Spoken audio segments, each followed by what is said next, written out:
What is up, everyone?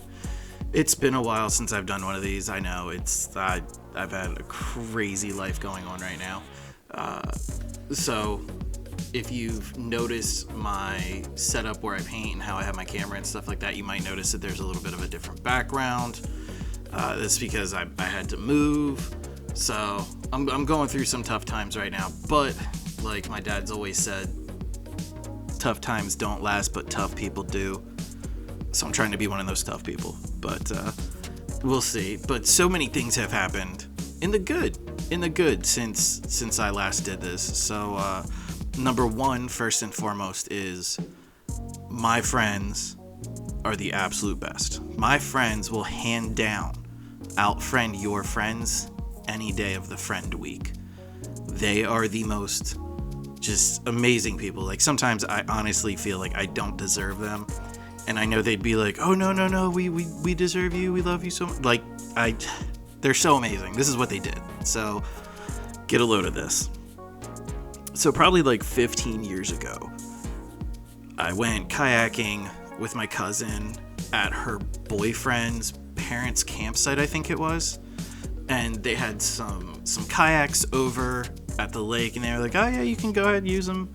Go have fun, whatever. Just like, don't drown. You know, it's usually the thing when you go kayaking or when you do any sort of events on or in water. Just don't drown and you'll be fine.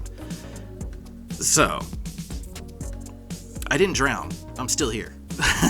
So, that's the first good sign. But I went kayaking and I just fell in love with it. And it was so amazing. It was so just freeing.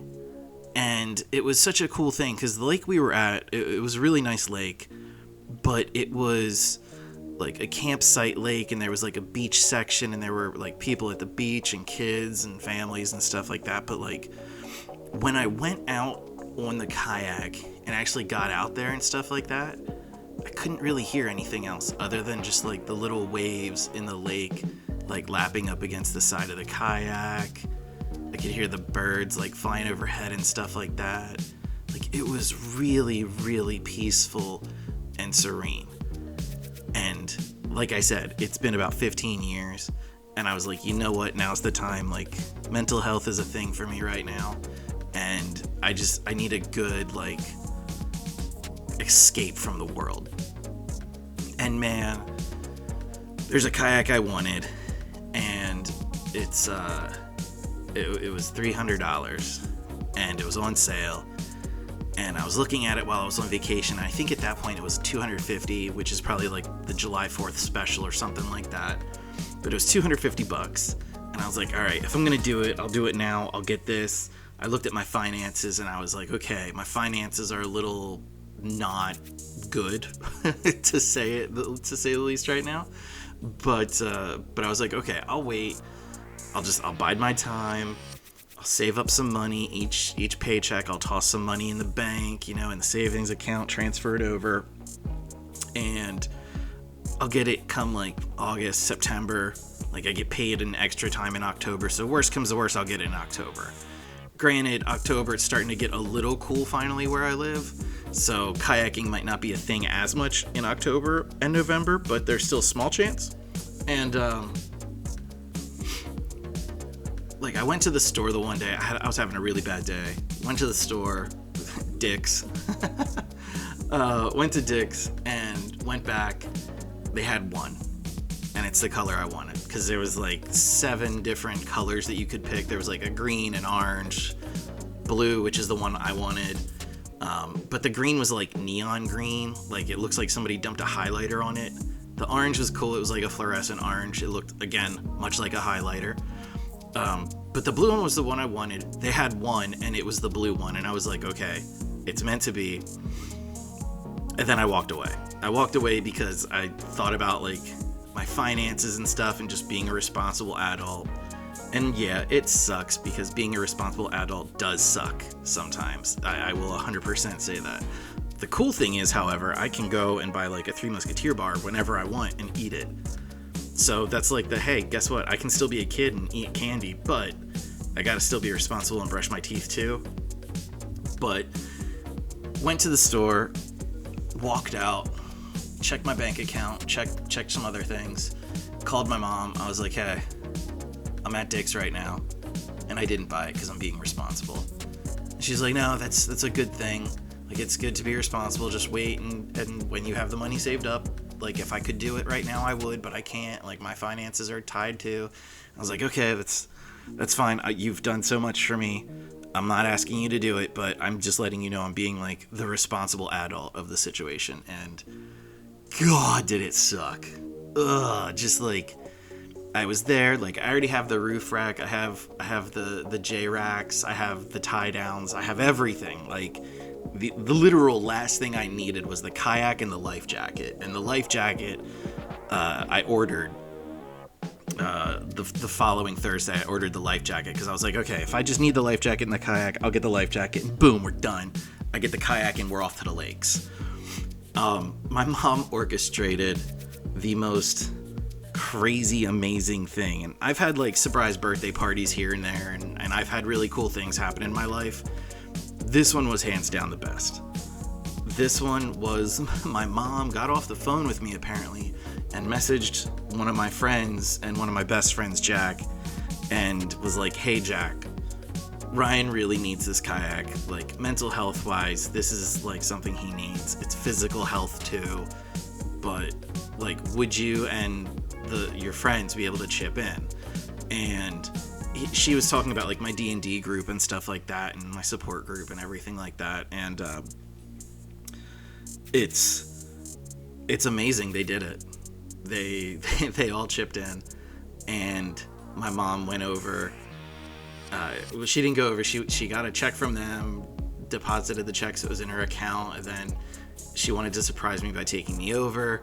Took me over, and they didn't have it. It was somebody else's name was on it. Then they rang up one that was $250, and I was like, that's not right. And it took like a whole day after after that I got it. We had to travel a little bit, but I got it.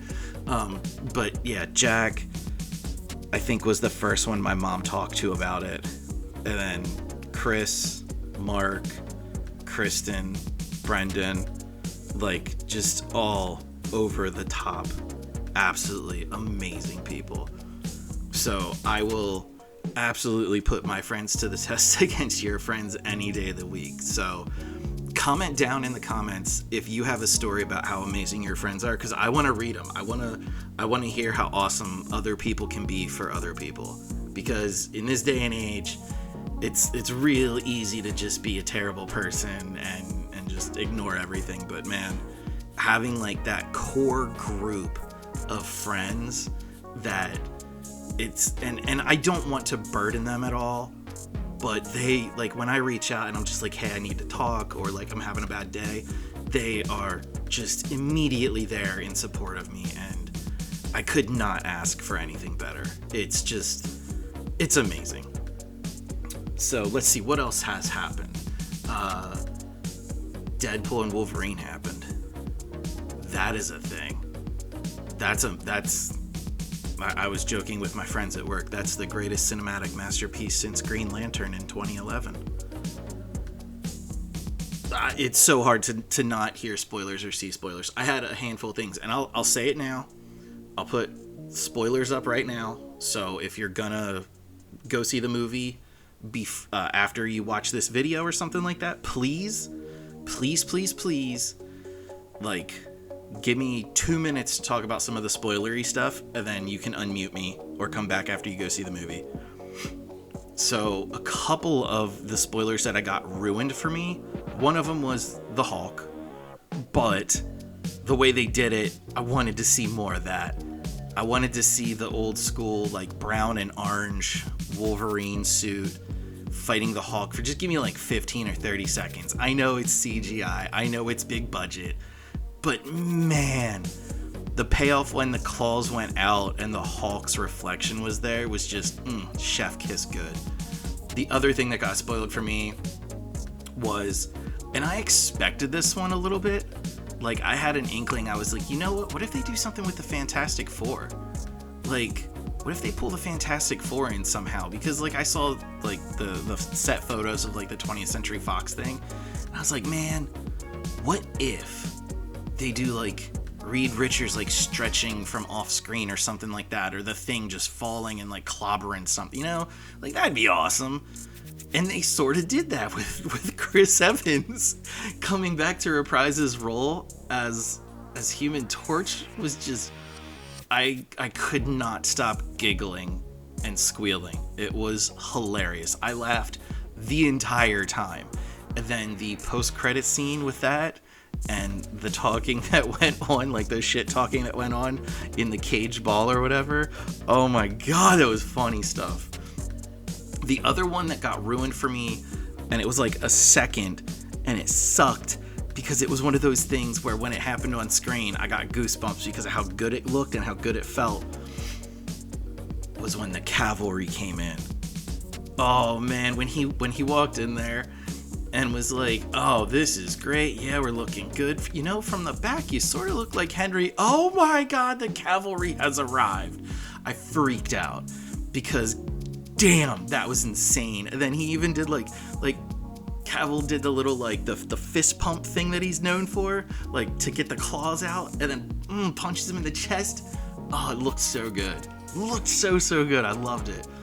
But yeah, I was smiling from ear to ear the entire time of that movie, and it was just chef kiss fantastic. I felt like it was just an ode to nerdism, I guess you could call it. Like the nerd culture was just strong with this one. But the part that I genuinely teared up a little bit was when Wolverine reached back and pulled up that mask. Oh, you want to talk about chills? Like, that was so perfect. I was so just squealing like a little schoolgirl on the first day of school. Oh my god. And then he just kept it on for like the next, I think it was like maybe 10 or so minutes. And I was like, you know what? That was possibly the best cinematic 10 minutes in cinematic history ever. I don't care what anybody else says, because that's a payoff that was like a quarter of a century almost in the build-up. Like, let alone the yellow suit, okay? So we have the yellow and blue suit. And, like, when Deadpool came out, Ryan Reynolds just... I think I saw an interview with him saying that he wanted the suit to be as comic book accurate as possible. And the first time I ever saw that suit, it looked like he walked off of a comic book page. It was perfect. And like, even in this movie, like the first two movies, Ryan Reynolds had like the darker sort of red, like it was more blood red coloring. This one was very, very comic-y looking, like the super bright red, like the like rainbow red. And it looked awesome. It looked fantastic the entire time. And then Wolverine with the yellow, with the sleeves and all that stuff that happens, and then the arms show, and then the mask goes up, and he gets down in the position, claws out, like, oh, that's a comic book page come to life. Like, if you were on the set of Deadpool at all when that movie came out, like, how many times people on set, like, the crew and stuff like that, how many times did they get, like, goosebumps seeing that stuff, or like a chill up their spine seeing that stuff? Like, I can only imagine working with Ryan Reynolds, because he is absolutely number one on my Switch teams list. And yes, that's right, you heard me, I have a Switch teams list. I would absolutely switch teams if Ryan Reynolds was knocking out my door. Easiest decision of my life. Just done. He's my hubby, he just doesn't know it yet. But yeah, I think it would be amazing to like work on a set like that and see it coming together and just working in the costumes. That would be insane to just see. Like, boyhood dream of like, oh, you wanted to be Superman when you were a little boy or something like that, and then all of a sudden DC doesn't mess up a movie about Superman and you get to be Superman. That'd be great. Like, you grew up wanting to be, oh my god, you grew up wanting to be Gambit, and then you're Channing Tatum. Oh, when he walked in, I couldn't help but just laugh, because the headpiece looked horrible. Like, I don't know if Channing Tatum, like, put on weight or something, or what happened. But, like, when I picture Gambit, I picture him as, like, sleek, slender, like, acrobatic gymnastics sort of style. I did not pick that up from Channing Tatum as Gambit at all.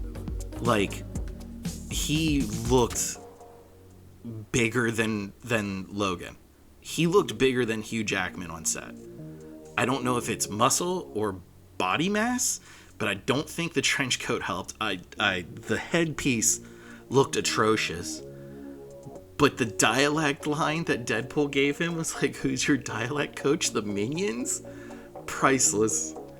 Blade coming back with Wesley Snipes, that was something I didn't expect and didn't hear about. I heard about Elektra with Jennifer Garner? Yeah, Jennifer Garner. I heard about Elektra coming back. I heard that was like a rumor, or maybe I saw like a set photo or something like that. So I knew she was coming back to some extent or another. I heard rumors that it was going to be Ben Affleck Daredevil coming back too, and I was like, whatever. But I don't think I heard anything about Wesley Snipes and Blade making a return. But man, it was really good. It was really, really good. Like, there's so many scenes in that movie that I just want to watch over and over and over again. Like the fight in the minivan between Deadpool and Wolverine, fantastic. The opening where he finds Logan, and just that whole opening sequence is amazing. Just, there's so much good stuff in there. So much good stuff. Let's see. One of the other things that has happened since the last time. So, I play Magic with some of my D&D buddies, and I'm a huge Assassin's Creed fan. I've been an Assassin's Creed fan since the first game came out all those years ago. And they had, I think they announced it last year, early last year I think it was, that they were going to do an Assassin's Creed crossover thing for Magic. And and at that point in time, I told my wife, I was like, as soon as it comes out, I'm buying all the packs, and I'm opening all the cards, and I'm getting every deck that comes out. And it's only like, I think maybe 100 cards, maybe a little more. And then there's like the Secret Lair, which I bought. I usually don't buy that. I've never bought a Secret Lair before, but I bought this one because it was just, the Da Vinci looking cards were just awesome looking. And then it was also some just like different sort of art styles for existing cards that they just wrapped up and over. But yeah, man. So I made 5 decks because they don't have any precons, and that's pretty much it. Like, it's just like collector boosters, some play boosters or whatever they're called nowadays, and the Secret Lair stuff. So I got some Secret Lair, got some of the boosters, got I think I did 4 collector boosters maybe, and the 2 decks I really wanted to build, one specifically because I had no idea how vehicles worked, was I wanted to build the Edward Kenway deck, where it's all about pirates, assassins, and vehicles. And I was like, you know what, that would be really cool. I have no idea how vehicles work, but I want to learn. What better way to do it than actually do something to teach yourself how something works? So I built an Edward Kenway deck, and I actually pulled him out of one of the collectors. And I got the the Animus foil etched like $80 card, and I was like, okay, well that pays for the other 2 packs as well, so that's perfect. Everything is just in the green now, or in the black, or whatever the hell it is. Yeah, you're in the red, that's not good, but if you're in the black, you're above water, I think is what it was when I was at the newspaper.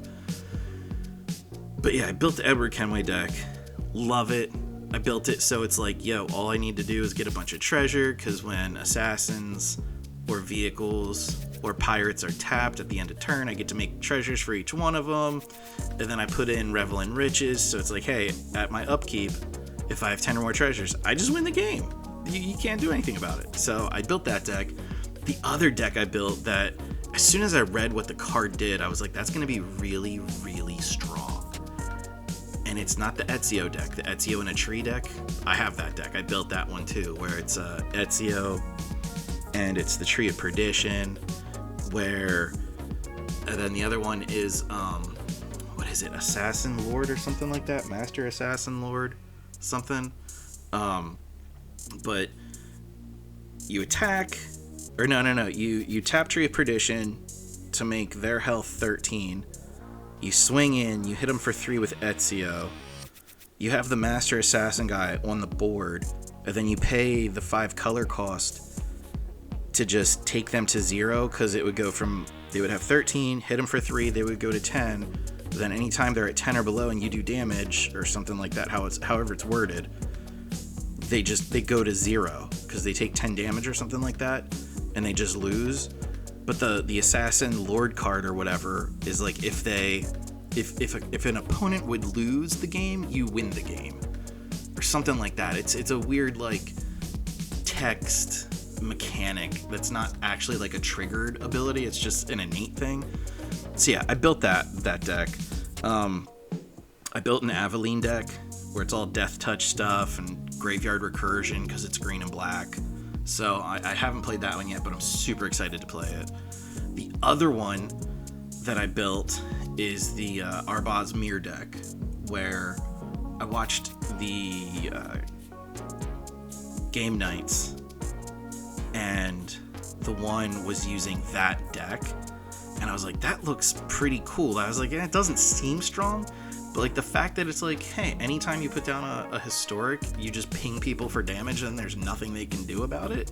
I was like, man, if you put that with like a couple other things, you could be pinging for more than one. You could be like 2, 3, or 4 maybe. I was like, yeah, I'll build that deck. It seems pretty fun.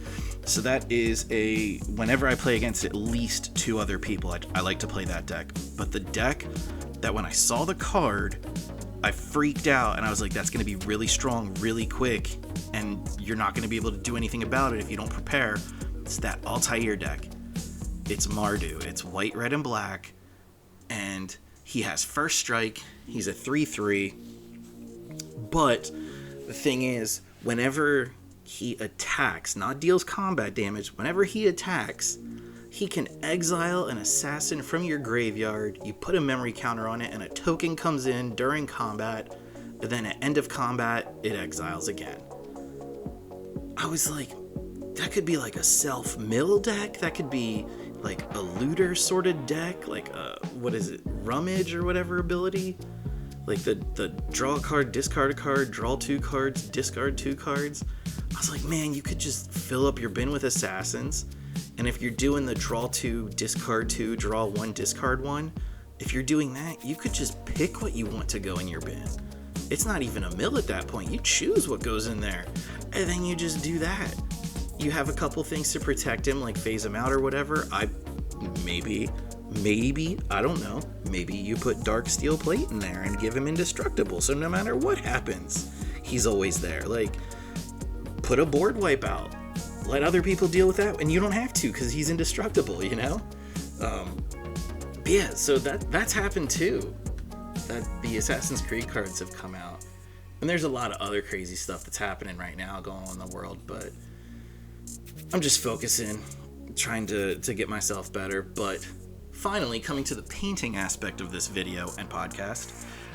So the one guy in my D&D group, Sean, he had one of his buddies reach out to me about painting minis. It was like, hey, do you paint minis? And I was like, yeah, what you got? And he gave me this big paragraph of this character, this big paragraph of this character, and I was like, okay, cool. Do you have minis like picked out, or are you buying them, or do you want me to find them, or what?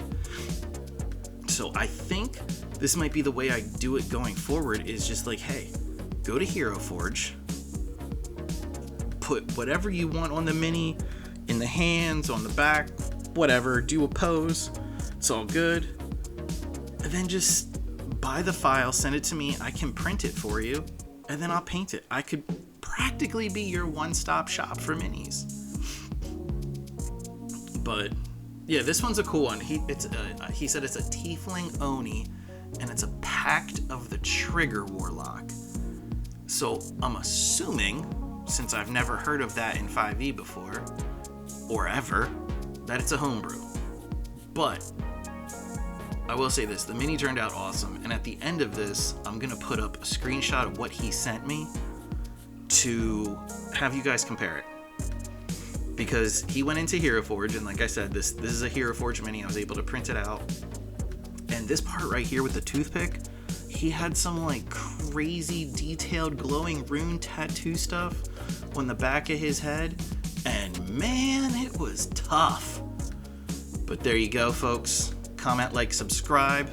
Hopefully this is going to be a weekly thing. I'll catch you later.